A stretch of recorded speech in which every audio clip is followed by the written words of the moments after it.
Let's go.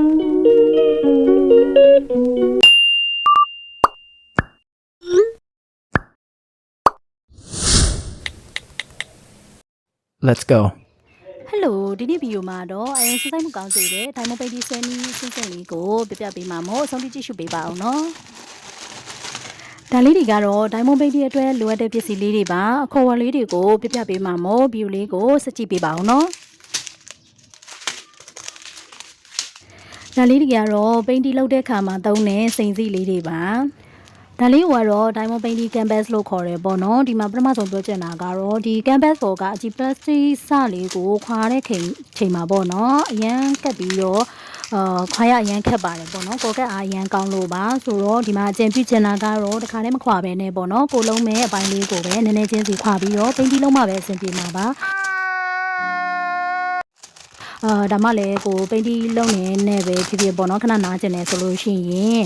ဒီကော်ရီတဲကိုပေါ့နော်ဖုံမဝင်မှုကိုလည်းမချောက်သွားမှာပေါ့နော်နောက်တစ်ခုကတော့ weight pass လို့ခေါ်တဲ့ဘောပန်ထိပ်မှာကတ်အောင်တိုးရတဲ့ဖျောင်းတုံးလေးပါဒါလေးကတော့ဒီပန်းရောင်တုံးလေးပေါ့နော်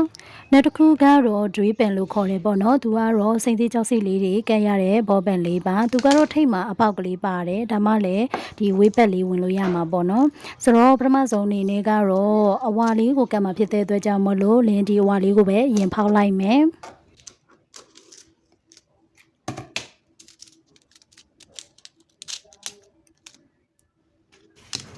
ကြောက်စိတ်လေးတွေကိုလည်းဖောက်ပြီးပြီဆိုတော့လင်းတို့ဒီ plastic tray လို့ခေါ်တဲ့ကြောက်စိတ်စီပြီးတဲ့ဘန်လေးတွေကိုထည့်လိုက်ကြမယ်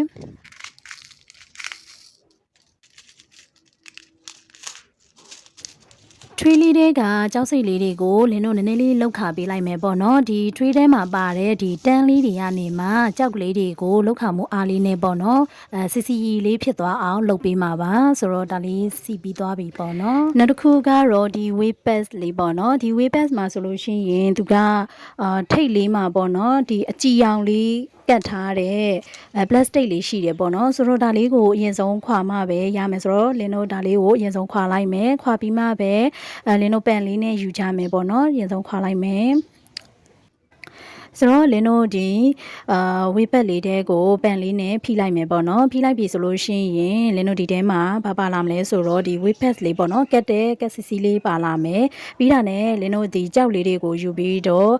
စပြီးတော့ပိန်တီလုပ်လို့ရပြီပေါ့နော်ဆိုတော့လင်းတို့ဒါလေးအရင်ဆုံးယူလိုက်မယ်ပေါ့နော်ကြောက်လေးကိုယူမယ်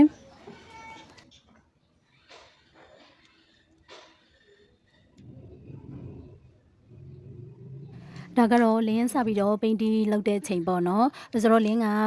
ဒီ plastic ကိုအကုန်ခွာထားတဲ့အခါမှာလင်း painting လုပ်တဲ့ချိန်ကျတော့ဒီလက်နဲ့ပေါ့နော်သွားပြီးတော့ဒီလက်ခုံလေးနဲ့ဒီ